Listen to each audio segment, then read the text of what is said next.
Greetings and welcome to Words About Games breakdown of EGX 2019 with Amy and Keith.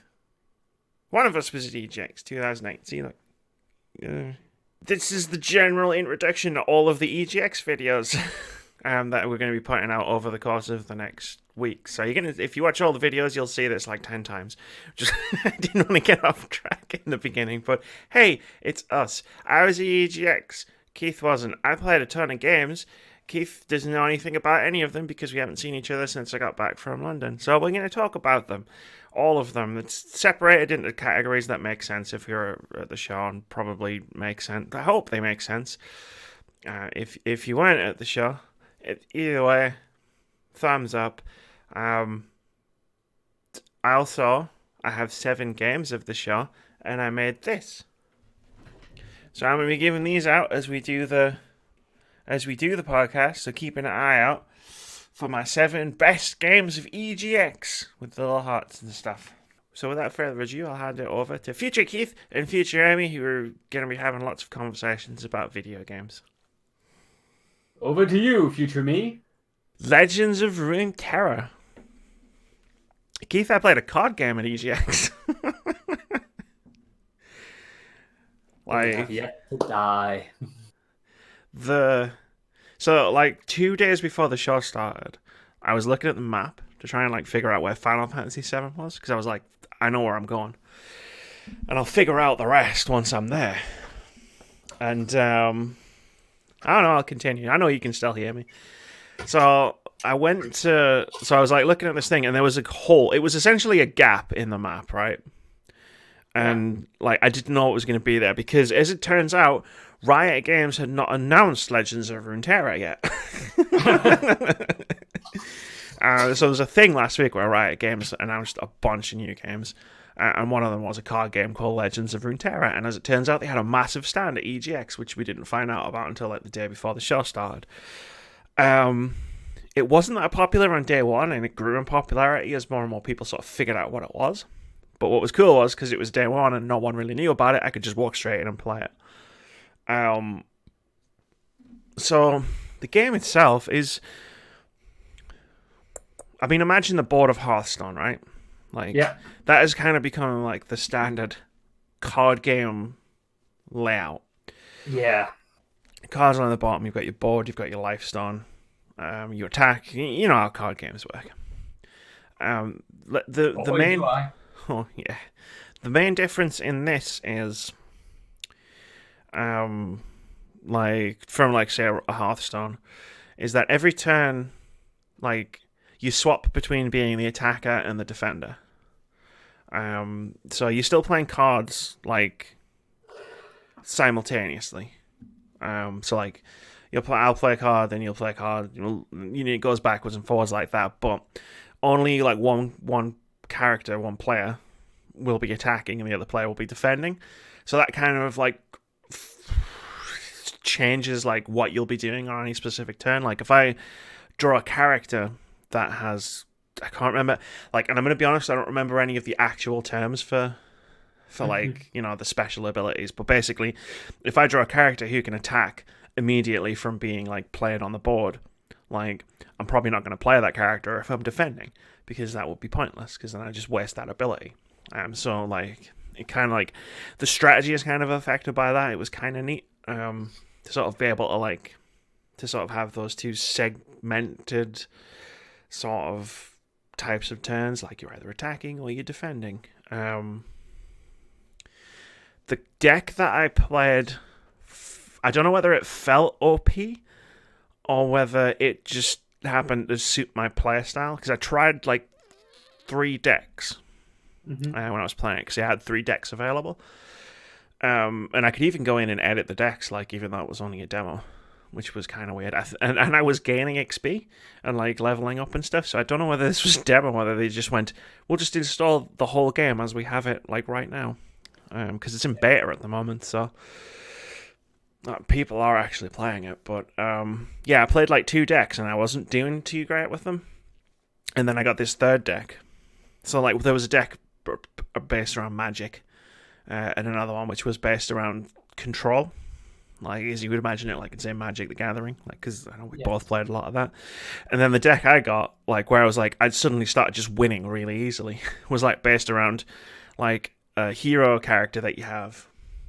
Who's like a Spider Queen, and like she powers up like other spider characters you've got on the board, and then like there's other creatures you can play. Yeah, there's other creatures that you can play that are, like summon spiderlings. Like there was one where it's like when this creature dies, it spawns a spiderling with the same stats as it, and like stuff like that. And eventually, it would just be like I'd get a few turns in, and it would just be like, and now I can just overwhelm it and destroy you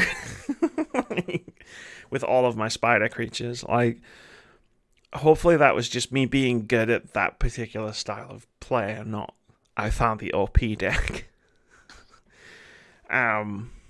Like there's a couple other differences, like the hero character I was talking about. So hero characters level up as you're playing. So you play the character, and then like there's almost like a quest on the card. Like nothing like major or anything, but it would be like, oh, if this character does damage twice, they'll level up, and their stats will level up as you're playing, and stuff like that, which I thought was kind of neat.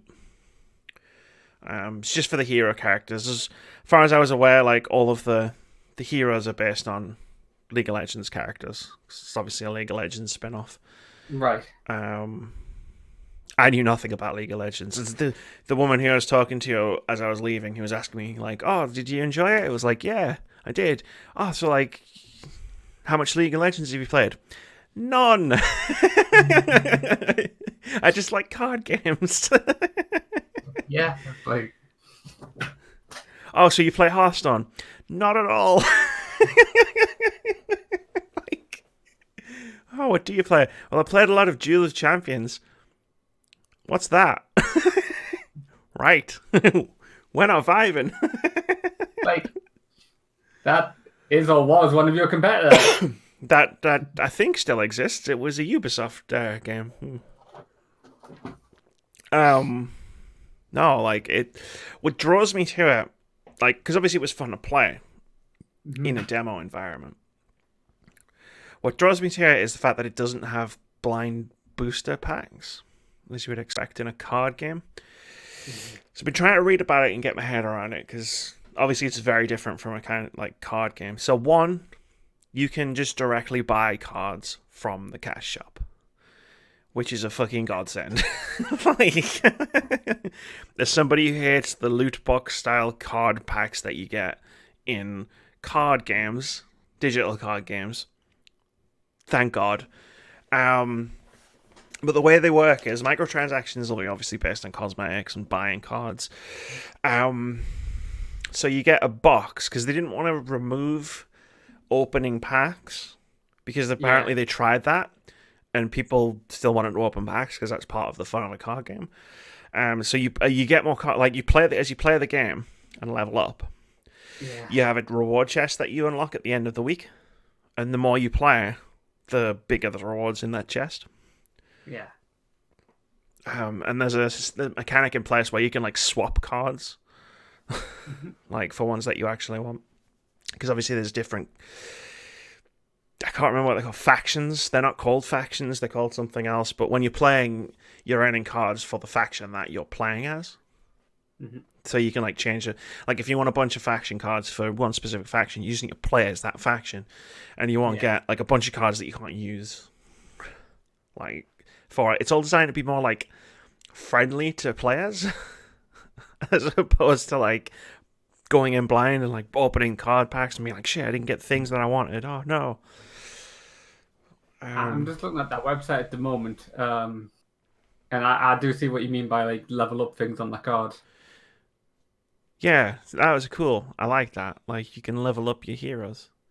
Mm-hmm. Like, but you have to play them, and then obviously you have to do the things, and it's like, yeah, that's really cool. Like part of my strategy revolved around taking damage so that I could keep creatures alive long enough, because then the Spider Queen character, like if there were a certain number of spiders in play, she would just give them all 2 abilities, which was Overwhelm, which meant like they couldn't be blocked by any creatures unless those creatures had a power of 3 or greater. And it was like, all right, mint. Like, so like all of these creatures on the other side have got 2, so it's like if I just hold off, I'll take some damage, I'll keep all these guys alive, and then it's like kill you in one turn. Because all my creatures can just go through without the need to like be blocked. And then I was like, yeah, there's another ability in there that I made a lot of use of, which was I could assign like who blocked what creature. Stuff like that. Like, what was cool was like anytime like I didn't understand what, because it has the flavor text on like you would expect, and like nothing was explained, but at any moment you could right click on any card and it would bring it up full like the screen, and you could just, if you just put your mouse over anything, any term, like game term, it would just like give you an explanatory sentence of like what this actually means. So I was never lost, like, because I'd just be like, I don't understand Overwhelm. What does that mean? And then I would just like click it and I'd look and I'd go, oh, okay, that's what that means. And there's all sorts of stuff in there, like lifesteal. Was like if you do damage to the enemy's runestone, I don't know if it's called that. Like you get that Nexus. on back as health. Nexus, thank you. Keep you doing some I research. don't know if I literally just opened up that website and had a dance through some of the stuff. It was a fun game. I had fun with it. It was nice and chill as well. Obviously, like Doom, Avengers, Final Fantasy, that's all like action, fighting. Like this was just like play cards, sitting there, clicking away. I was on day 1 though, so I didn't need to relax quite so much on day 1. Yeah. Any questions about that as a card gaming aficionado? A former. Nope. I'm trying to keep it out of my mind, otherwise I'll just spend more time playing a card game online. We can play it together. Yeah, works well, doesn't it?